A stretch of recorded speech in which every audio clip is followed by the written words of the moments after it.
So, picture this. It's 2004 and I'm 11 years old.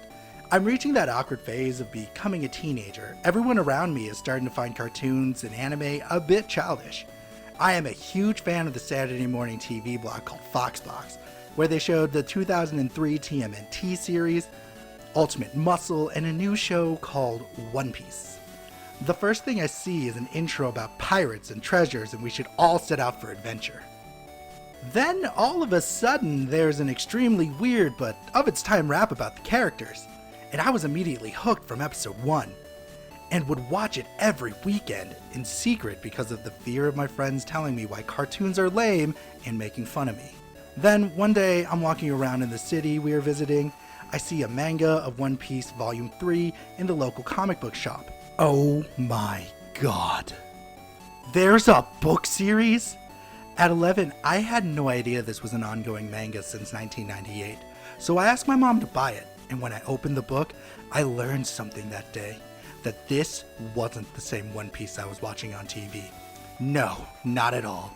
I mean, sure, it had all the same characters, and the pirates, and trying to find the One Piece were all the same, but there was blood, swearing, and smoking. This was my first experience of 4Kids dubbing, being unlike the original version. So, what do? I quit watching this less superior version of One Piece and start reading the manga, of course, duh.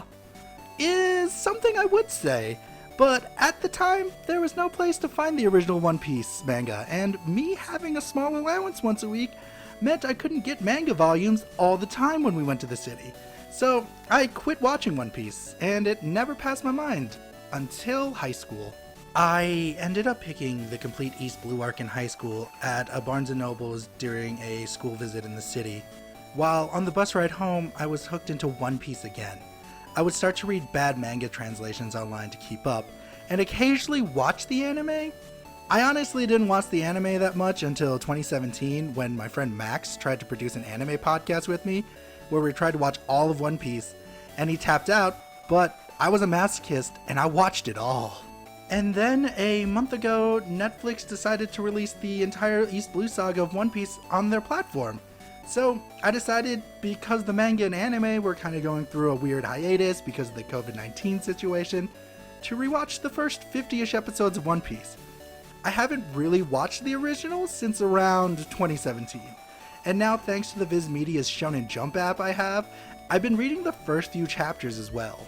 But oh my god, I forgot how fun and whimsical the original part of One Piece was.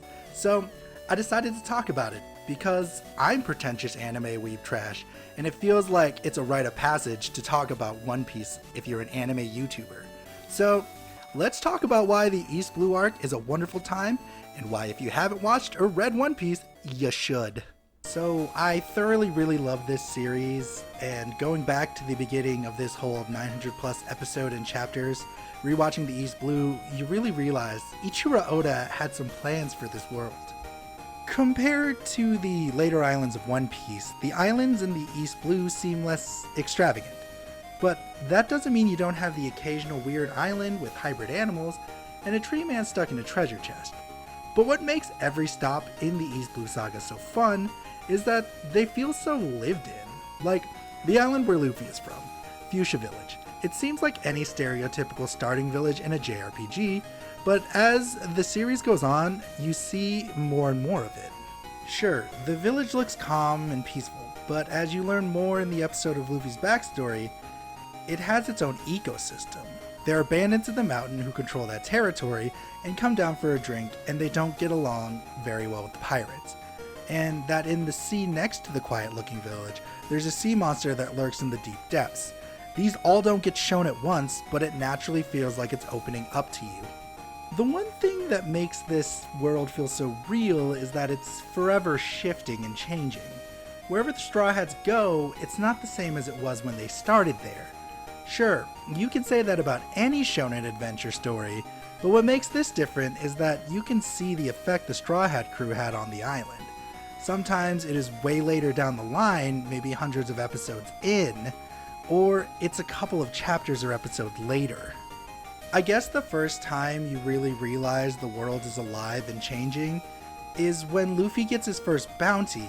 Everyone Luffy has affected during the journey so far gets a scene about how they are proud to see him growing and progressing. And the island themselves have to grow afterwards. And you see their growth throughout the later run of the series through filler episodes and intro pages of the chapters, or even chapters themselves. The morality in the world of One Piece is fascinating because you follow the Straw Hats, who are a crew of pirates, but you know that they're the protagonist. But in this world, the pirates are considered the villains, and the Marines are the good guys of the sea. But even within the Marines, you see that just because they're called the heroes, you have people like Captain Morgan having a tyrannical rule of Shellstown.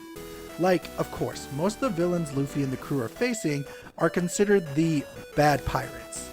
But then you have people like Smoker, who's a Marine that's just doing his job, and catching pirates no matter if they're considered good or bad, because they're a threat to the Marines and the people in his mind. Like, you kind of feel if they weren't on opposing sides, Luffy and Smoker could have been allies of some sort. You get that feeling though with the relationship between Kobe and Luffy, as Kobe decides to join the Marines while Luffy is still a pirate. They may be on opposite sides of the law, but they still consider each other friends and have a deep respect for each other. The sense of moral ambiguity in both factions is what makes the series fun and interesting, and it plays a bigger role in later arcs. Another thing that makes One Piece so great is the character design, for the most part. Before I go into the design, I say the most part because of the fact that yes, Oda does make really cool designs for the guys, but he ends up not doing that really for the women, giving the women generic body types of slender woman or ugly frumpy lady. It kind of sucks because it takes the impact away from some of the characters. Like, Nami looks identical to both her adopted mother and her adopted sister, but they have no blood relation, but because they're drawn in Oda's generic woman design, it takes away that kind of feel of a blended family. But when he isn't doing that, his designs are amazing. Like, each of the Straw Hats have their own design. There is no unity when you look at them, which gives you the feel of a ragtag crew of pirates. And the thing about it, none of them scream pirate either when it comes to their designs. Like, the closest would be Zoro, but it's just because he wears a bandana sometimes. Besides that, he's more designed like a Japanese Ronin. Speaking of which, the way the characters are designed also shape their personality. Like, let's take a look at Sanji.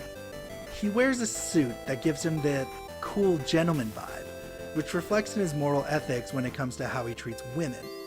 A non-visual design choice for Sanji is the fact that he primarily fights with his feet because he's a cook and he needs to use his hands.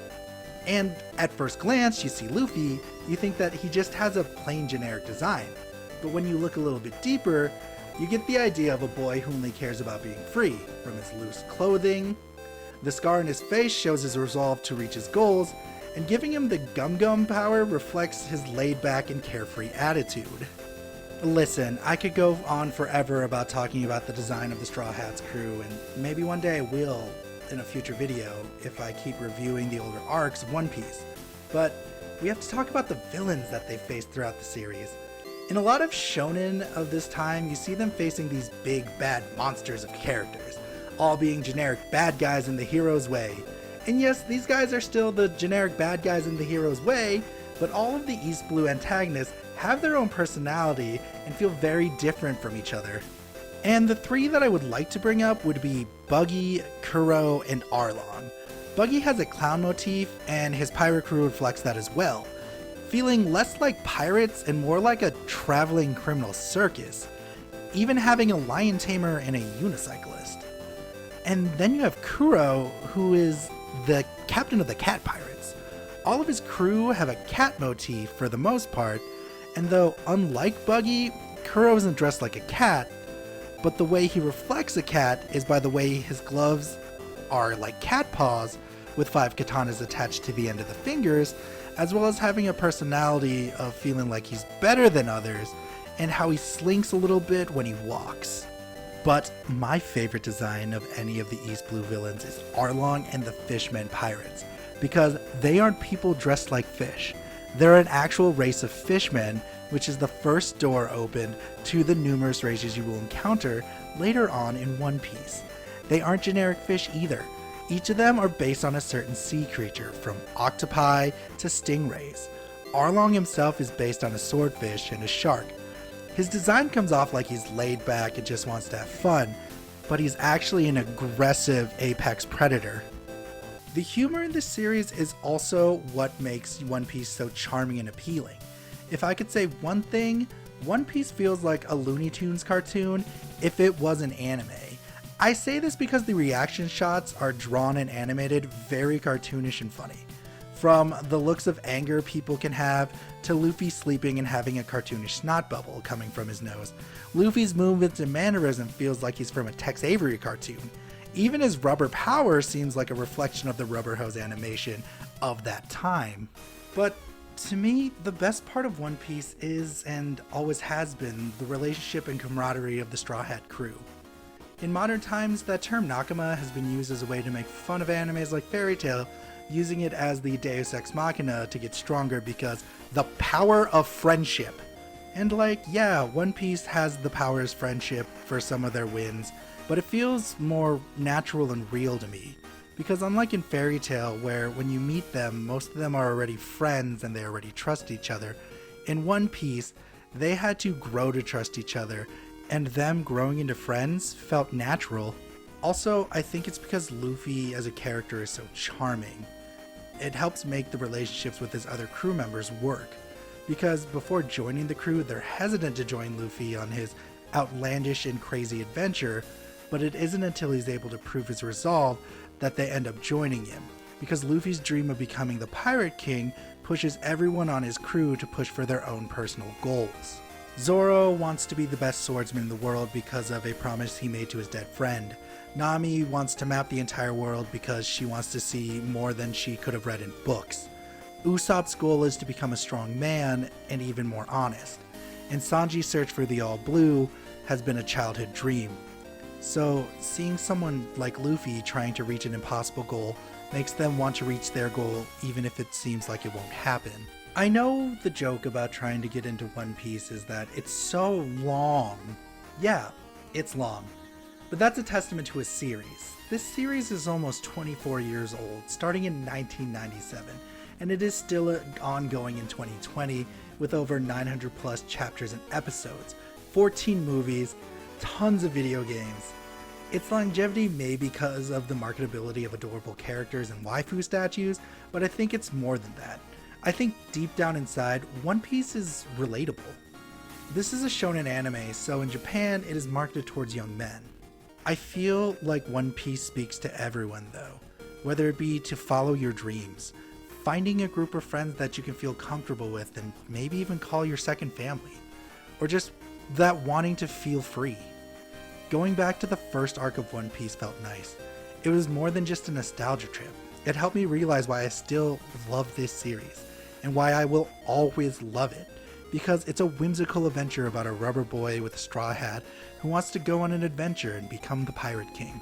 Hey guys, thanks for watching my video. If you want to help support me, you can go to my Patreon, the link is down below. Or just click like, subscribe, and share, anything helps. Click the bell icon down below to make sure you get to see the latest videos, because I'm going to try to keep this weekly to bi-weekly. So yeah, that's pretty awesome. Oh, also, don't forget to follow me on Twitter, and also check out my podcast called The Tangent, where me and my friends are just goofs. The link is also down below. So, yeah, always keep on keeping on, have a good day, friends, and whatever you're going through, you got this. Hey guys, it's the end of the video, but I also wanted you guys to know about this new book that came out called The Song of Morian. It's written by Mark O'Kane, and it is a fantasy about fantasy, a story about stories, and why it is that we tell them. We're all nerds here, we've all had some passionate interests in a subject or place, or field that defined our childhoods. It's the joy and terror of growing up, and of realizing that the world is far more complicated, messy, and beautiful than we ever suspected. The heroes of Song of Morian all go through pain, grief, but they never fully abandon the passion and the kindness of their childhood. It's a fun young adult fantasy, and you guys should check it out. The link is down below.